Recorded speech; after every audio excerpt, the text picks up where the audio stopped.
los sonidos, todo en mi cabeza una y otra vez, que cuando llegó el momento de decirlo, ya no sabía cómo, ya no sabía de qué manera hacerlo, por dónde empezar, por dónde seguir una vez hubiera empezado. Y siempre está la pregunta de si inicia de la forma correcta, si es esto, justo esto lo que quería decir, y claramente no lo es. Y claramente lo primero que quería decir no era una disculpa sobre todas las cosas que no soy capaz de decir aún, que he construido en mi cabeza tantas veces, tantas, y me he escuchado a mí misma, y estas narraciones me persiguen en todo momento, cada vez que tomo aire. Son imágenes, las partículas de aire son luces en mi cabeza, como si fuera una cámara y estuviera algo ahí proyectándose todo el tiempo. Y las reconstruyo, las narro, las imágenes de mi del cabeza. área que se llama Nigeria, Entonces ¿verdad? trato de El estado que ahora escribirlas. se llama Nigeria, que tiene 3 áreas Últimamente no lo ecológicas, hago. los distintos dioses vienen de Últimamente distintas áreas. Les he no dicho quiero que nada. el centro de todo el poder es el poder sobrenatural o H, que es amoral porque se puede usar, manifestar para el bien y para el mal. Como el sol es necesario para que haya cosecha, mucho sol trae como consecuencia sequía. La lluvia es necesaria para que haya también cosecha. Mucha lluvia es terrible porque trae tremendas inundaciones. De esa forma es que entienden los Yoruba el poder sobrenatural. Les dije que el poder sobrenatural está donde quieras, se llama H, pero que está concentrado en mayor dosis en el Ser Supremo, o Olodumare, Olorum, Olofin, y después en las deidades menores que son los orishas, ¿verdad? Changó, Yemayá, Oshun, y después en los muertos, ¿no? Los antepasados. Que en Cuba el culto a los muertos era bastante importante. Quiero decir que no era un culto tan definido como por ejemplo entre los romanos, pero había extractos de esa creencia. Ahora pónganse a pensar, yo me acuerdo que en Cuba tú entrabas muchas veces a la casa de un guajiro y te encontrabas frente a la puerta un retrato grande de una persona que tenía cara de estar muerto, vaya, estaba todo desteñida y tenía abajo unas flores de plástico, no sé qué. ¿Quién es este? Bueno, pues el abuelo. ¿Y por qué está en la puerta? Porque lo tenían ahí como protector de la casa, protector de los lechones, protector de los niños. O sea, había un cierto culto o creencia de que los muertos protegían a sus descendientes, ¿no? Y que eran importantes. Bueno, pues en Cuba, cuando vienen las ideas de Allan Kardec, que ya le dije que era una mezcla de las creencias evolucionistas de Darwin con las ideas de la karma hindú, ¿verdad? Eso hizo furor. Los libros de Allan Kardec, yo todos me los he leído, muy interesante por cierto, porque explica muchas cosas de una manera bastante lúcida. En Brasil, como yo he dicho a ustedes, tiene una evolución religiosa parecidísima a la cubana, ¿verdad? Con el candomblé. Resulta que en Brasil el kardecianismo también es muy importante y ha impactado también a las creencias afrobrasileñas. Y sonidos. Bueno, veamos para empezar por qué esta religión se arraiga ¿Y por qué los está que he haciendo estado aquí, verdad? trabajando En el durante siglo los XXI. últimos Yo la primera vez que me puse 8 en años. contacto con la santería fue cuando mi familia se mudó para Guantánamo. Quiero hacerles ver que la santería originalmente donde fuerte ha sido en La Habana y en Matanzas, que era donde estaban asentados una gran población de esclavos de origen yoruba.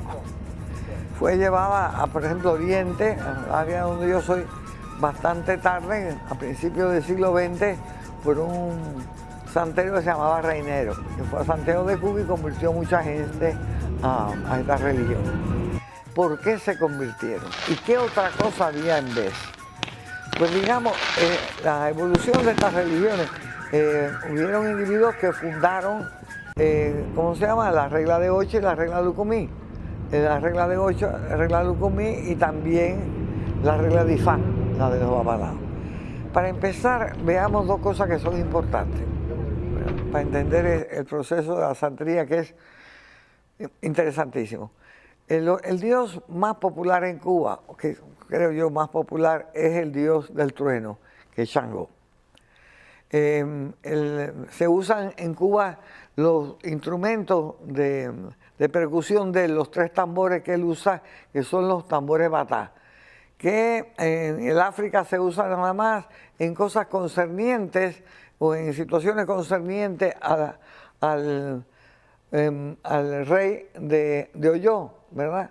Que es un descendiente de Changó. Yo le dije a ustedes que Changó existió, fue el cuarto a la fin de Oyó, existió en el siglo XVI, XVII, por ahí, y que cuando murió, su gente, los seguidores lo deificaron y él reemplazó a un dios del trueno original, se llamaba Yacuta, el tirador de piedra, las piedras estas que causan el rayo, y él se convierte en Yacuta y lo reemplaza. Fíjense que esto es importante. Hoyo duró el siglo, la primera gran ciudad de allá fue Ileife, la Roma Lucumí. Pero para el siglo XV o XVI ya Ileife había decaído un poco. Y quienes van a surgir allí, va a ser el imperio de Hoyo, que estaba hacia el norte, en la sabana. Ese imperio se va prácticamente a disolver en el siglo XIX, trayendo consecuencias increíbles a Cuba. Sobre todo la presencia de un gran número de esclavos de esa área, ¿verdad? Pero no solamente de esclavos, no de esclavos que habían sido personas prominentes en Oyó, porque al Oyó caer, pues la gente más importante fue víctima de la esclavitud. No sé si ustedes saben que a Cuba llegaron personas que habían sido oba en África, o sea, reyes, y llegaron, y eso no hay la menor duda, gran número de sacerdotes muy conocedores de la música ritual yoruba, de los mitos, etc. O sea, es gente que de verdad conocía religión, conocía religión y cultura yoruba. Eso es por lo que es un milagro lo que ha ocurrido en Cuba, ¿verdad? Entonces, fueron muchas personas de Hoyo fueron trajedos a Cuba. Por lo tanto, el príncipe Guadafín de Hoyo, Changó, que ya se había deificado, se convierte en una figura central de la santería cubana. Lo es en el África, pero no tanto como lo es en Cuba. En Cuba se usan los tambores rituales de Changó, que nada más se usan en África, en las cuestiones de Changó, se usa para todas las iniciaciones. Cuando se inicia a cualquier persona, en cualquier punto de cualquier orilla, hay que presentarlo a los tambores de Changó, lo que demuestra la prioridad o la importancia que tiene Hoyo y Changó en Cuba. En Cuba también hay otro fenómeno que es interesante, que es el hecho de que a Cuba llega mucha gente, pero mucha gente de la antigua Ileife, de la antigua capital. ¿Por qué sabemos eso?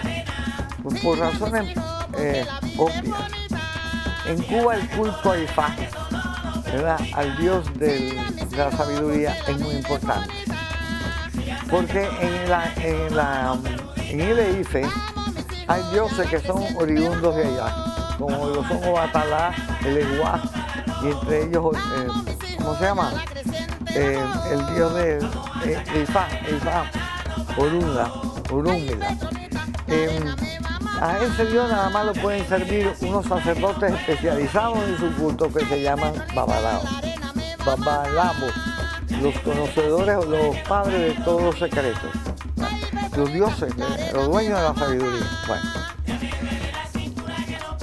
este fenómeno es tal en Cuba que en el año 1992, en un congreso que yo estaba en Puerto Rico, Abímbola, que es